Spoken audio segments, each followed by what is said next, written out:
I believe this appealed to my sense of weakness as well. By the way, in this position, there is a very similar. There's a game. I always get the name of the round mixed up, but in the Tall Botvinnik match, I'm going to say it's game 9, but I get it wrong a lot.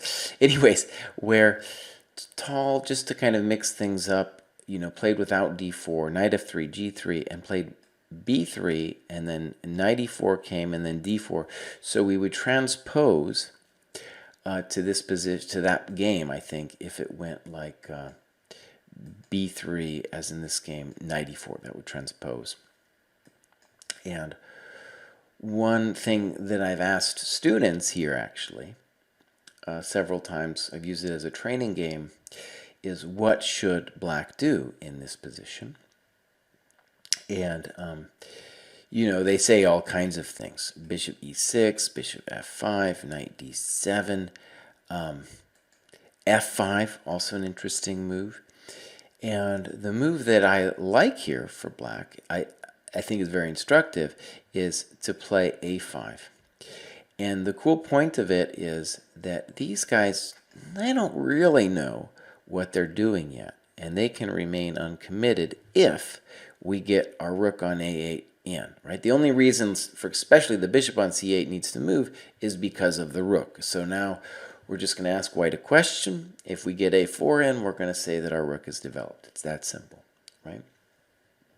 Okay, so in all that time, one of the reasons I wanted to bring that up, in all that time, no one ever said rook e8. Maybe they did, but I forgot it. I forgot about it. And one of the reasons that's kind of interesting about this game as a mistake that black now does is black is under the impression when he plays this move and rook e8 that pawns are people. I've said it a lot of times on the show. Pawns are not people.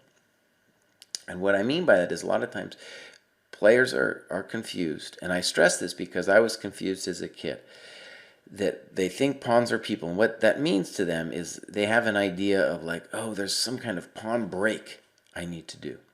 So they organize all their energy behind this pawn break without thinking about the rest of their dudes. And the bishop's crying. The knight is just dying. He's dying inside. And this rook is he's just so sad. What you've done to him. So that's when you sense that as white, I think then you don't make the mistake that Marty does here, right? Because you need to sense that black has done some terrible crimes. And what Marty does, he still gets a better position. It's hard not to get a better position. But he takes, and he doesn't explain too much about why he did it this way. My guess is that he was afraid that on knight c3 there was going to be some kind of e5. In fact, he does give some notes, but doesn't, just use any words. And the simple truth about this is you don't need to worry about any kind of e5 stuff, because if black's so ill-developed as he is here, he does not want to open the windows and doors to the house. The house is messy. It's not ready for visitors. He needs to clean it up before he opens it. And so if he wants to open it for us, we just have to say, okay, we'll calculate it when it comes, but we are not worried about e5 in any way, because the value of time goes up when the position opens, and black is really down in time. Okay. So the problem with this is now we're giving the knight a beautiful square on c6.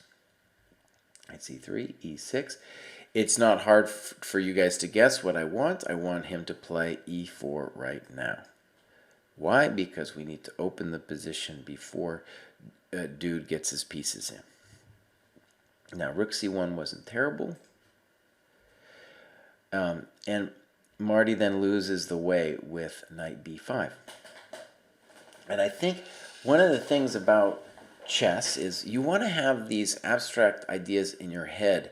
They will help you find the correct moves. And knight b5, right, isn't addressing the the problems in the position which really need to be opened. And the knight on c6 is just blocking our rook on c1, right? Okay. Notice, too, that later in the game, Marty will find himself in a position where he's going to say to himself, you know, I don't know what else to do, so then I'll play e4. A lot of times that happens, I find, like players are forced to end up making the right decision later just because that's the only thing they're left with, right? Okay, so this is the ugly portion of the game, and finally e4 happened. Knight c4. We're going to bounce around a little bit, and now f4. Here we go. All right. So, Black, in the meantime, has done some really controversial things. One of them is putting the queen on c7. The next is really like he's obviously overlooking, both players did, that this move was a good move. And I guess all you need to calculate is here, here, here, here, and then here. But I want to stress something about this f4 move, and it's very similar, or some similarities anyway, to Nicholas's game. That you're creating a long-term problem with f4, and the bishop on h6, not the most impressive dude. In fact, it's interesting, I mentioned the Tal game. So the Tal-Botvinnik match, 1960, one of the greatest books ever written. And there is a variation there with bishop h6 and some sacrifices. And the bishop h6 just doesn't belong on h6. And one of the things we should see is we're not really afraid of him taking on e3, especially not here with either the knight or the bishop, because those are his best pieces. The knight on d5 needs to control f6, and the bishop, no way you want to get rid of that guy. So even if knight d5, what I'm trying to say is, even if knight d5 weren't possible, you still don't want to play Frederico. And especially here, Frederico isn't going to make all that much sense. Okay, bishop g7. Do I understand the black's moves? Not entirely. Okay. Things get a little weird here. I wanted black to play bishop e8 in a lot of these positions. Now, it's starting to get funky for Marty here, especially with those weaknesses. And here we go.